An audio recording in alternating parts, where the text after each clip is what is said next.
translate. Saudara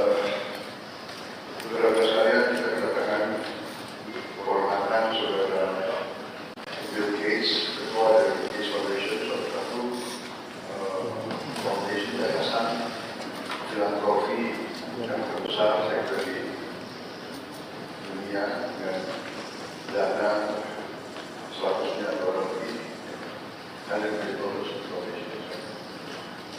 dan mereka memberi bantuan Tiap tahun 9 miliar dolar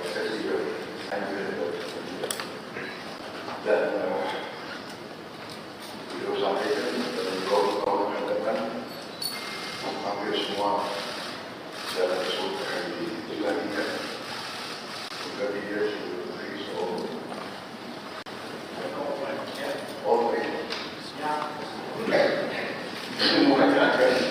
diserahkan dari dia apa ya pendekatan tokoh-tokoh seperti Bill Gates mungkin lebih Pancasila dari kita. Dan ini sesuatu yang menarik. Tadi saya bicara dengan beliau telah memberi hibah ke Indonesia senilai 159 juta dolar, di kesehatan 119 juta, pertanian 5 juta, teknologi 5 juta, bantuan sosial lainnya, infrastruktur totalnya lebih dari 20 juta.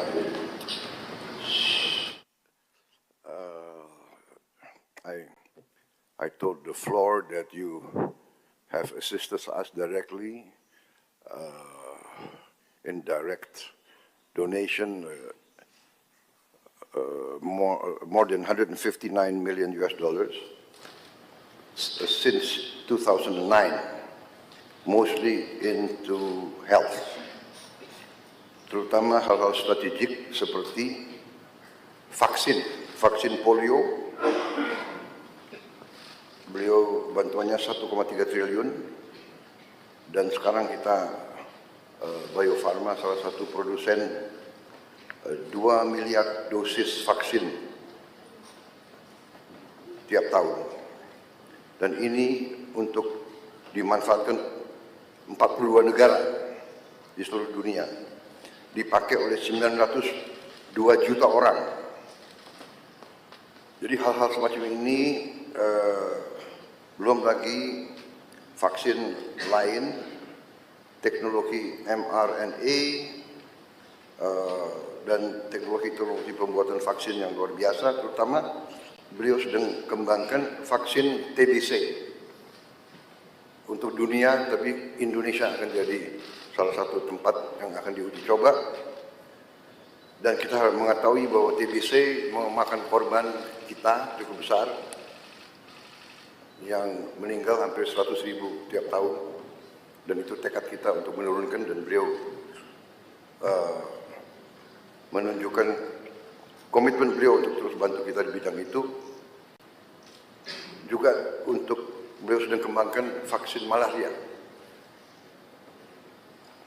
So basically I informed them of all your commitments to help us control these very dangerous diseases that are endemic in our country, and the success of the polio vaccine. And we look forward to a breakthrough in the malaria and TBC, which I think will not be too far in the future. Saya kira banyak sekali yang bisa kita bicarakan, tapi untuk mempersingkat, kita buka saja. Maybe we invite you to give us a bit of your ideas, your vision for the future. And tadi saya sudah sampaikan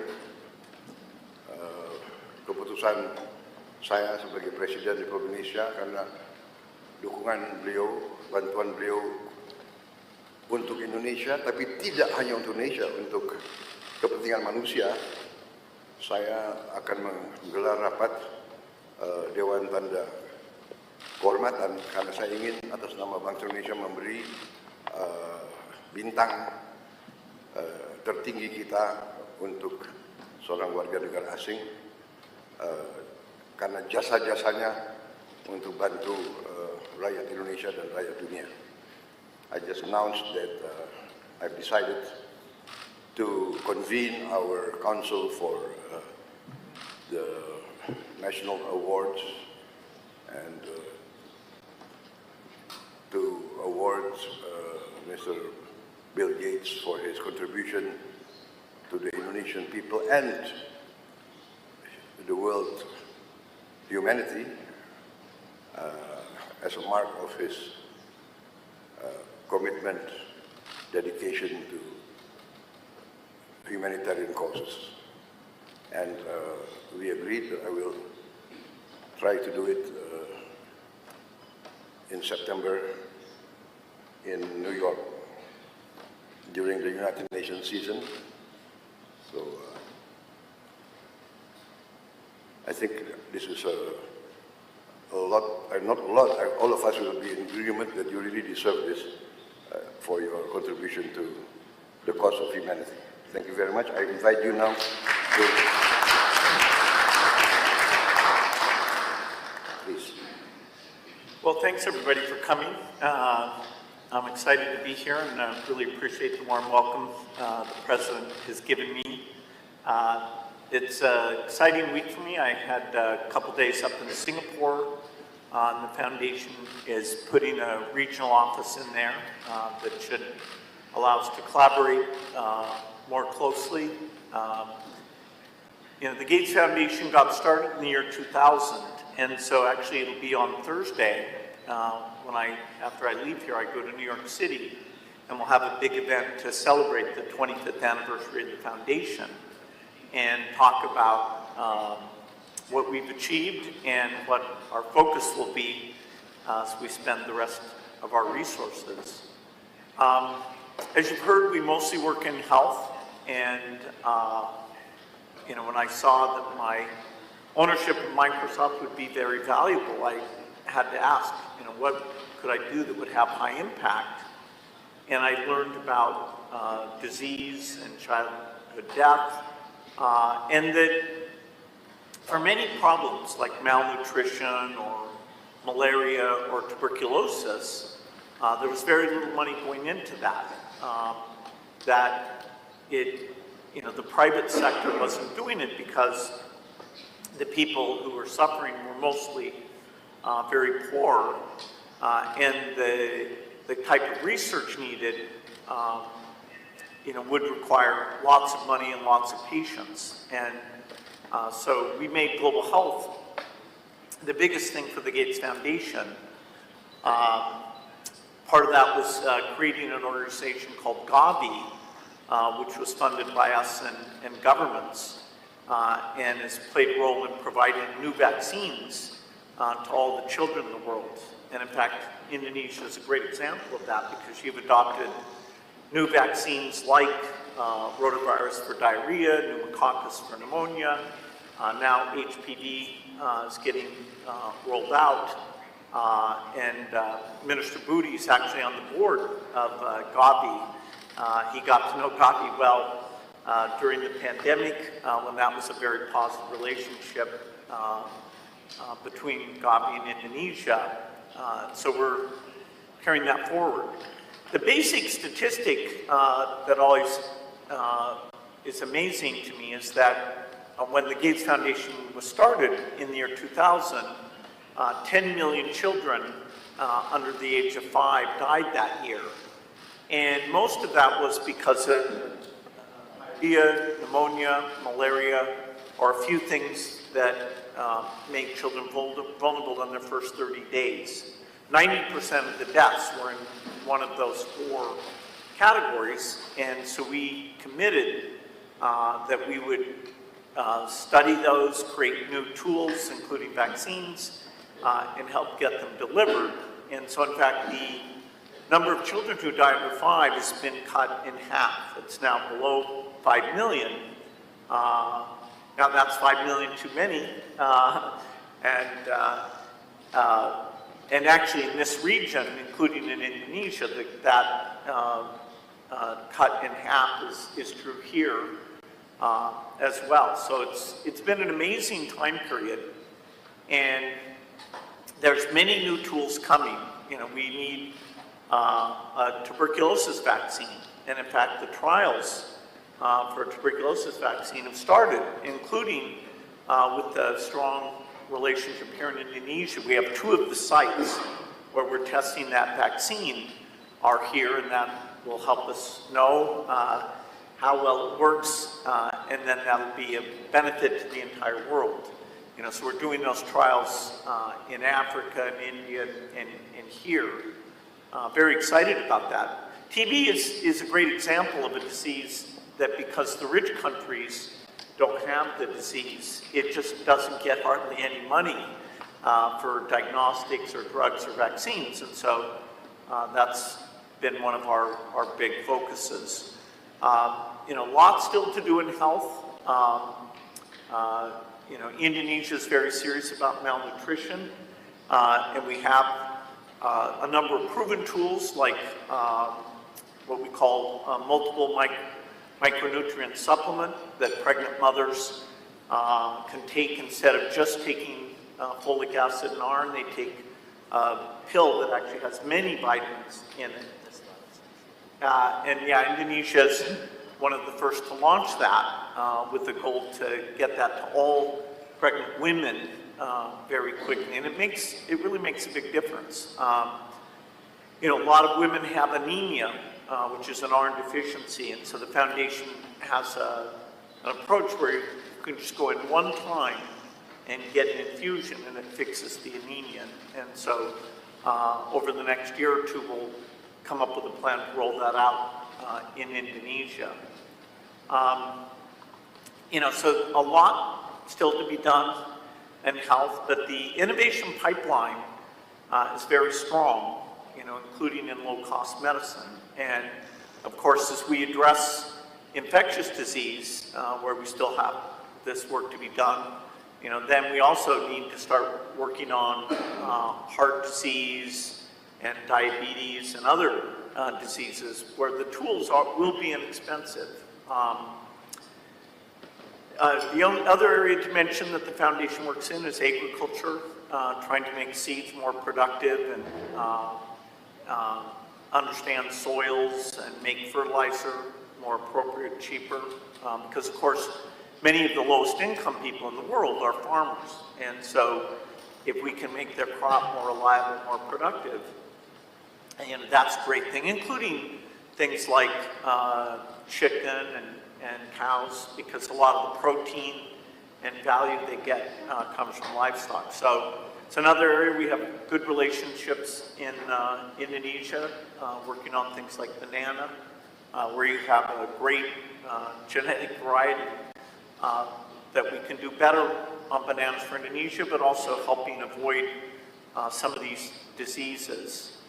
The Gates Foundation loves to encourage philanthropy, and I think philanthropy can be a very powerful force. Of course, it's not a substitute for the private sector or business. It's actually quite small compared to those other 2. And yet there are things like piloting new ways of doing education or piloting new medical tools where philanthropy can come in and do it in a unique way. And then if it works very well, over time, government will change the educational approach or the health approach. And philanthropy can be a lot of fun. It can be very high impact. And so we've had collaborations, not just with the government, but also with some of the philanthropists in Indonesia. Dr. Tahir's worked with us over the years, the Tanoto Foundation, the Tahia Foundation, a number of you, and we look forward to expanding that. Philanthropy is growing quite a bit. For example, today in India, about half of the work we do is with philanthropists in India. And it's kind of a perfect combination because we understand the global science very well, and the local philanthropist understands how you communicate, how you work with the government. They can go and see, is it really working, is it not working? And so these collaborations, I'm hopeful that we'll have more of those in the future. You know, even though there's a lot of challenges in the world today, you know, some of the aid budgets are being cut in the rich countries because of the Ukrainian war and other challenges. I actually am optimistic that even if in the short run, in some parts of the world, particularly Africa, that the death rate may actually go back up a bit. If we take a longer time frame, you know, and look at the next 20 years, I think we can achieve a lot. We can finish polio. The only disease that was ever eradicated was smallpox, and so polio would be the second major disease. We're very close to doing that. And once we finish polio, we'd like to try and eradicate measles and malaria as well. We have some new tools for that. And of course, you know, part of my optimism about the innovation is because we have now artificial intelligence. And artificial intelligence, you know, I can't state strongly enough how amazing this tool is, even in the last 6 months, the improvement. You know, I know Satya Nadella from Microsoft was here last year talking about data centers and working with the government on those, some of those things. But you know, the AI is going to help us discover new tools, and even in the delivery of health and education and agriculture advice, we'll be using AI. So, you know, I've really enjoyed the philanthropic work, and I look forward to doing more. And again, thanks for the incredibly warm welcome that the President has provided for me. Thank you.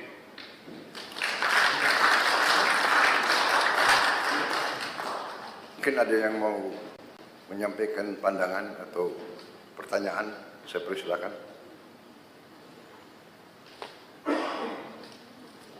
Silakan. Terima kasih Bapak Presiden. Well, first of all, thank you, Mr. Gates, for your contribution to Indonesia and also to the world. You know, under the direction of Bapak Presiden, actually, you know, as a Minister of Investment, and also at the same time, I lead the CEO of Dengan, which is our newly established sovereign wealth fund. And actually, yesterday morning, we had a discussion with your team, because in Dengan we also setting up the Dengan Trust Fund, setting up the Dengan Trust Fund, and you know, on the internal discussion, we are committed actually to put 1 to up to 2.5% of our dividend payout ratio. So if you look at the number, actually, every year in the Dengan Trust Fund, we are going to put every year at least $100 million. $100 million. And for the next 5 years, even 5 to 6 years, if we look at the number, actually we will pledge to put up to $1 billion in the Dengan Trust Fund. So there's a potential collaboration with Gates Foundation also, you know, because we are looking also in the same line of industries such as education, health, sanitation, and poverty alleviation. So again, there's potential collaboration, and we look forward get your feedback also on this. Thank you. And ladies and gentlemen, I'm working with Pak Rosan basically because every year I have a 1 billion rolling over grant for all institutions, and most of them come from the Gates only, like Global Fund. Yeah. And that is where I learned that in developed country, the philanthropy funding average is 2%. So the potential in Indonesia with 1.5 trillion GDP is 30 billion US dollar per annum. However, many Indonesians would like to give, but the money they get not through Indonesia, but through other countries. Because during COVID, I received a lot of grant from Pak Mukhtar, Sinarwijaya, from Tanoto Foundation, but through other countries. The reason is because we don't have a trusted entities, because trust cannot be forced. It has to be earned. So that's why I talked with Pak Rosan, maybe we can establish, copying what Temasek Trust has, creating a Danantara Trust. And I wish Pak Bill, you can sit at the board with Pak Ray Dalio, your friends, because Pak Ray Dalio and Bill Gates also sit at the board of the Chinese philanthropic education. Pak Rosan have the ample of money as a catalytic functions, and I believe all of our friends here can contribute also, and you can also help to contribute. And Pak Gates have a systematic management that can help us earning the trust for these people so they can start giving the money to us. Thank you.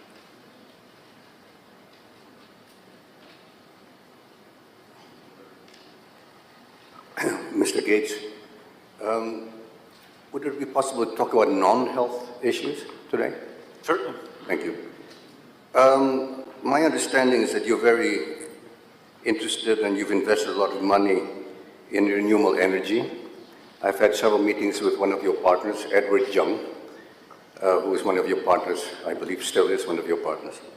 So I'd like to know your thoughts about nuclear energy, SMRs. I understand you're in fact investing in Wyoming and nuclear energy, SMRs. You may know that our government is going to embark on a very ambitious nuclear power generation program. The second thing is on nature-based solutions. I'm very much into nature-based solutions and environmental issues. Reforestation, basically, is my passion, wildlife, and through wildlife, reforestation, and restore habitats for wildlife. So I'd like to know what you wanted to do and where you're going with your nuclear and your views on nature-based solutions. Thank you. Yeah, so, as I started doing the foundation work, it became clear to me that we need low-cost electricity to help countries develop. But I also started to be educated about climate change and, understanding that, we have to reduce emissions eventually to zero. And so I talked to my friends about, okay, can we make nuclear energy cheap? So I started a company in 2006 that's called TerraPower to make what's called a fourth generation reactor. Today's reactors are water cooled and they have a lot of pressure in the reactor. So they're a bit complicated, so often the cost can be very high. And so I thought, it's very hard to start a new design, but that would be a huge benefit. And so now it's taken longer than we expected. We started out as being a joint venture in China, and then the US government decided they didn't like us working in China. And so we had to change, and actually now, as you said, we're building our first reactor in the United States. There's a lot of countries that really need nuclear energy. And so we have to make it cheap, and we have to show that this new design is extremely safe. And, places like Japan, South Korea, France, the UK, they have in their plans a desire to use nuclear energy. But right now, the plants are expensive. And so we are hoping, as we build 20 of these reactors, that the cost can be very low. Part of that will be through a very strong partnership we have with some companies in South Korea. Hyundai and SK are investors in this work. And so in 2030, that first reactor will turn on. And so during that decade, we would hope to build over 30 gigawatts of electricity.